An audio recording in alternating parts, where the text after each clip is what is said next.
So I lost 10 pounds in 3 months without starving and still being able to lift consistently, and I'm gonna tell you exactly how I did it. Hi everyone, my name is Minji and welcome to my channel. If you're new here, welcome as well. I can't believe I'm making this video because I never thought that I would be talking about how I lost weight in general. When I was younger, all I wanted to be was skinny and be a certain weight. It was a Korean beauty standard. But last year, I decided to go on my first bulk ever and it lasted an entire year. It was from March 2024 to March 2025. It's June 2025 and I've been on a cut for 3 months. I know I didn't want to do a crash diet or be miserable or starving, so I'm gonna go over everything I learned during this process. So I want to quickly talk about my bulking journey. When I first started my bulk, I was around 145-ish pounds and I had been already lifting consistently for 2 years, but I felt like I hit a plateau and I wasn't seeing much results. I could see that my body was toning and I could see a little more muscle definition, but after 2 years I felt like I was staying the same and I wanted to grow my legs and my glutes. And the idea of bulking was just really scary for me because, like I said before, I've always wanted to be skinny and the idea of purposely gaining weight was very uncomfortable for me. But I did some research and I found out about clean bulking and that felt a little less intimidating for me, so I decided to give it a shot. But let me tell you, clean bulking was hard. Not just the eating part, but the financial part. Eating more quality food costs more money and I couldn't commit 100% to a clean bulk. And with clean bulking, you might be able to reach your protein goals pretty fast, but reaching the calorie goal was really hard for me, especially because I started tracking my macro and I found out that I was eating like right at 2000 or under calories and barely any protein. So instead of trying to jump from 2000 calories to 2500 calories in a single night, what I did was increase my calorie intakes by 100 to 200 calories, which is pretty much a snack. And I decided to do like 80% clean and 20% dirty bulking. So 80% of my food I would cook at home, make sure it's high protein.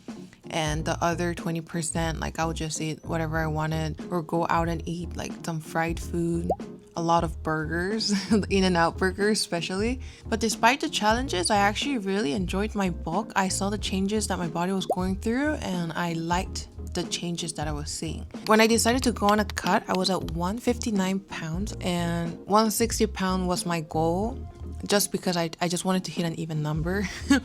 But 159, I was at 159 pounds. I used the exact same strategy I used during my bulk, which was to cut 100 to 200 calories at a time. Not a week, but like a month. The goal is gradual change, not a crash diet.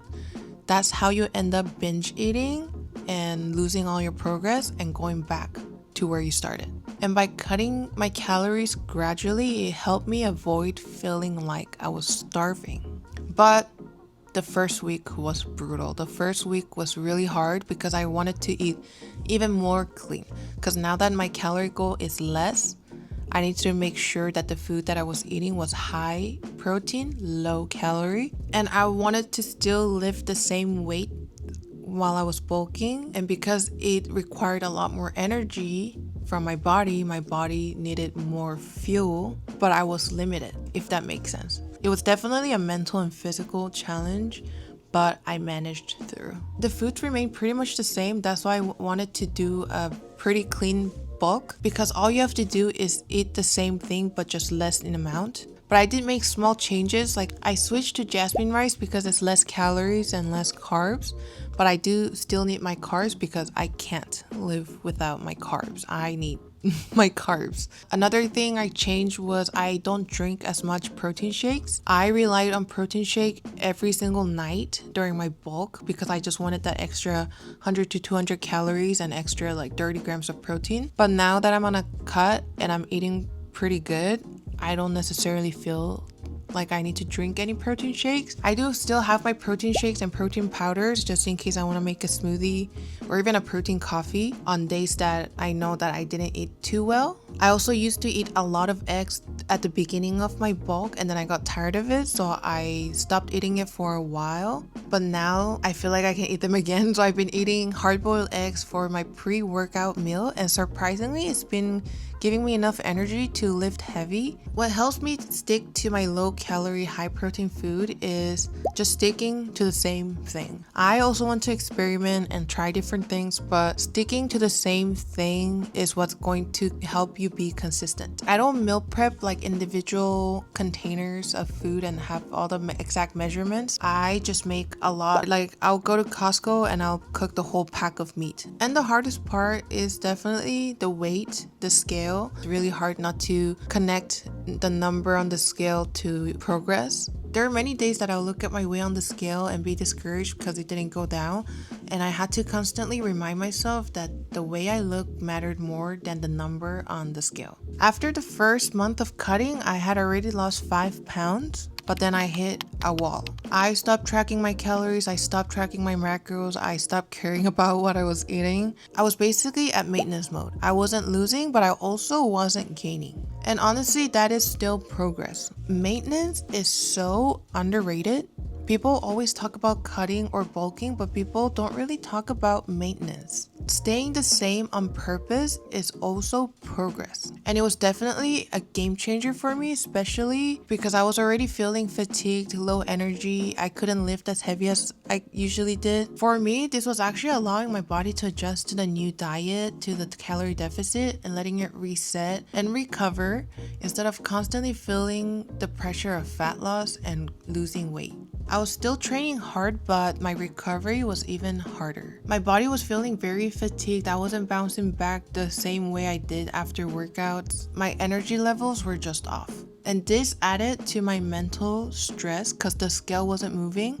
But I did not panic and start cutting my calories like crazy just to see my scale move, because I know better that that is not sustainable. Instead, I listened to my body and I decided to give my body a break, a pause. I stopped thinking that I was failing just because my scale wasn't moving, and I thought of it more as my body has reached a limit and is asking me to calm down. And looking back, that pause actually gave me even more motivation to come back stronger and be more focused on my goals. By the end of May, I knew I had to stop slacking off. I had to get back on track and refocus. Not because I was mad at myself, but because I knew I could do better. I said that I was going to commit to this cut and I could not be giving up in 2 months. So I got back to the basics. I started tracking my calories and my macros again. And before I knew it, I lost another 5 pounds in 1 month.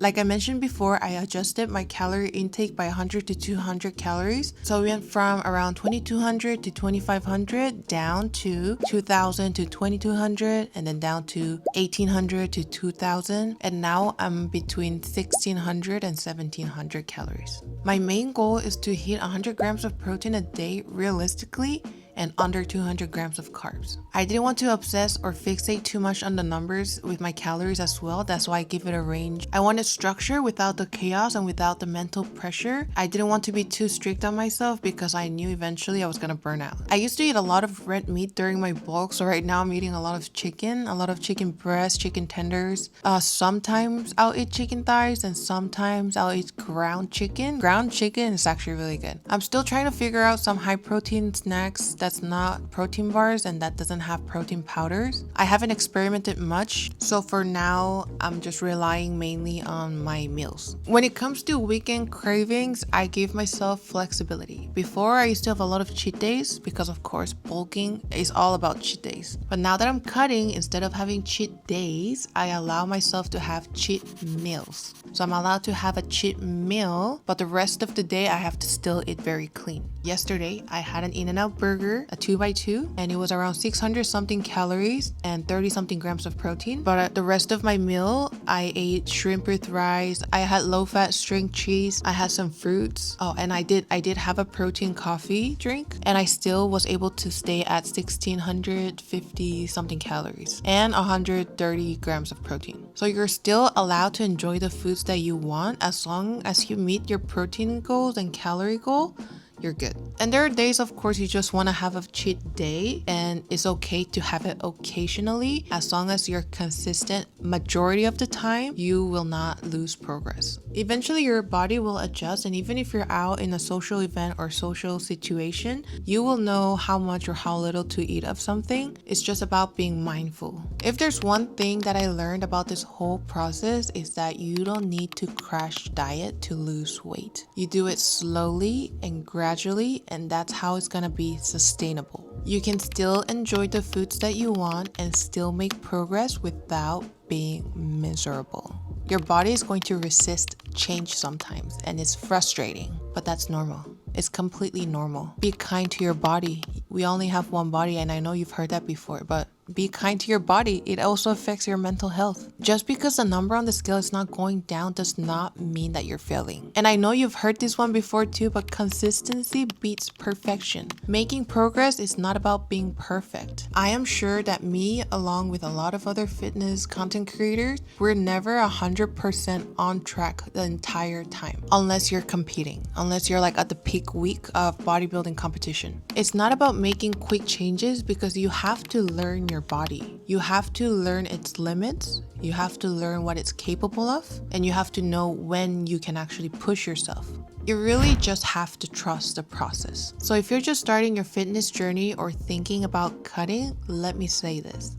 It's going to feel overwhelming at first, but you don't need to be perfect. You don't have to hit every macro on the dot. You don't have to eat 100% clean, and you don't have to train like an athlete. What you do need is consistency, patience, and a little grace for yourself.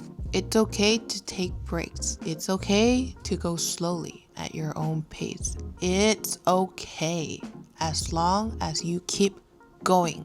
And honestly, you are stronger than you think. With consistency, you're going to find out how strong you are and how capable you are. So, that being said, I wish you the best in your fitness journey. Take one step at a time and just trust yourself. If you got this far, thank you so much for watching, and I'll see you in the next one. Bye!